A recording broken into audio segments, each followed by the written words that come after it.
இனிமே கண்ணை மூடிட்டு கடலை எண்ணெய் வாங்கலாம்.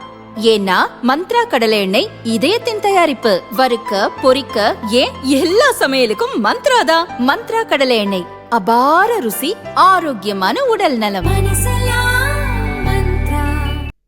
சென்னை ஹைகோர்ட் தலைமை நீதிபதியாக பதவி வகிக்கும் மணிந்திர மோகன் ஸ்ரீவத்சவா வரும் மார்ச் 5 ஓய்வு பெறுகிறார்.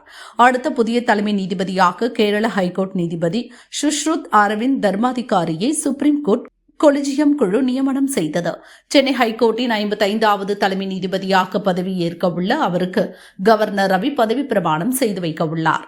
புதிய தலைமை நீதிபதியாக பதவி ஏற்க உள்ள தர்மாதிகாரி சத்தீஸ்கர் மாநிலம் ராய்ப்பூரை சேர்ந்தவர். சட்டக்கல்விக்கு பிறகு 1992 முதல் மத்திய பிரதேச ஹைகோர்ட்டில் வக்கீலாக பணியாற்றினார். 2000 முதல் 2015 வரை மத்திய அரசின் நிலைக்குழு வழக்கறிஞராக செயல்பட்டார். போபால் விஷவாயு வழக்கு உள்ளிட்ட முக்கிய வழக்குகளில் அவர் வாதாடியுள்ளார். 2016 மத்திய பிரதேச ஹைகோர்ட் கூடுதல் நீதிபதியாக நியமிக்கப்பட்ட தர்மாதிகாரி 2018 அதே நீதிமன்றத்தில் நிரந்தர நீதிபதியானார். கடந்த வருடம் ஏப்ரல் மாதம் கேரள ஹைகோர்ட்டுக்கு மாற்றப்பட்டார்.